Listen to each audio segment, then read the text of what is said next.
see, that's loud. Sorry, your time's up. Thank you. I have a lot of questions, actually, but really three that keep coming up. One is when I do my meditations, and I've heard from many teachers, that we give out to others. So as I become peaceful, I give the peace. Let's say it this way. What you feel is what you emanate, what you broadcast, and what you broadcast is what you get back.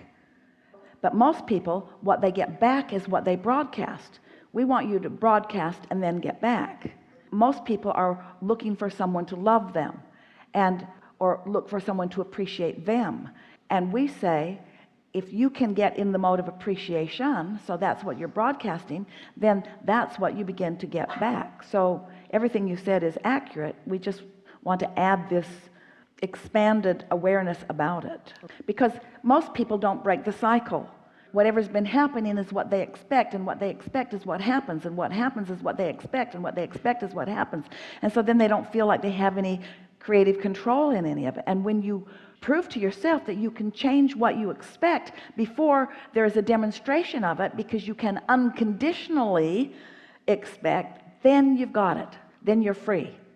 That brings me to the next question, actually, because I can actually visualize people hugging and throwing down their guns and all that stuff. Yeah, but visualization, let's talk about what a visualization is. So we've been talking about turning thoughts to things, or turning vibration to thoughts to experiences. So what is a visualization? Isn't that a manifestation that's come from accomplishing a vibration? Absolutely. And so rather than trying to visualize something that is in opposition to something that you believe is happening, which is really going about it the hard way, focus on things that feel good, achieve that vibrational stance, and then the visualization of what you want will be the first step in the creation of what you want. Did you hear that? That kind of happened, because I was in that state and I was feeling very peaceful, and then I just started visualizing these things. It just started happening. Until you then try to compare your visualization with actualization, and try to make your visualization something that changes something that's actual, and then you lose your power. Right. That makes sense. I wondered if my ego was in there too, so yeah. Well, don't be hard on your ego. It's your point of focus. An ego is more conditional. In the unconditional, it's softened, but never try to disarm your point of attraction. It matters. You've come into these bodies, into a time-space reality, because you want to create the leading edge, and the leading edge is manifestation. Don't let people convince you that the leading edge is the spirit without the manifestation. This is a spiritual environment that is manifested. But shouldn't we be manifesting not just for ourselves, but for others, because we're trying to create a better world?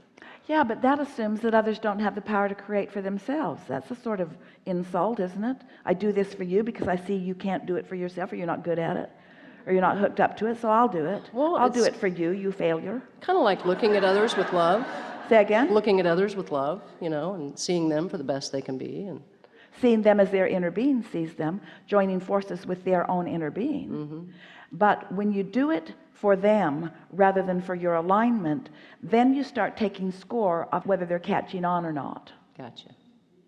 When you do it for your alignment, doesn't matter, and you take score, you're in alignment. Right. Yeah. We're just showing you the path of least resistance. That makes sense. There are a lot of ways of going about it, but we're showing you the path of least resistance. That makes sense. Big question is 1/10 of 1%, you said, is what we needed to have a paradigm shift. Have we gotten there yet? Oh, you're shifting all over the place. I thought so. Paradigming. I thought so. The shift is afoot.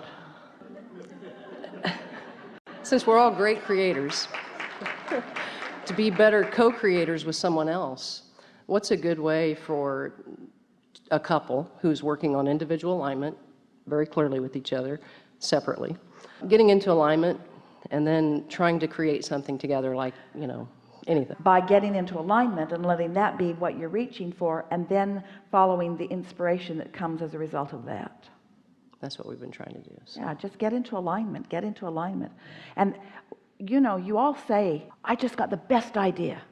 Well, now, when you say that, you're going to say it, you're going to mean it differently. Oh, I was in the receiving mode and I just received the best idea. I just translated vibration into a thought that just feels like the best idea.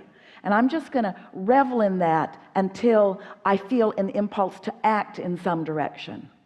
That's how you turn vibration to things.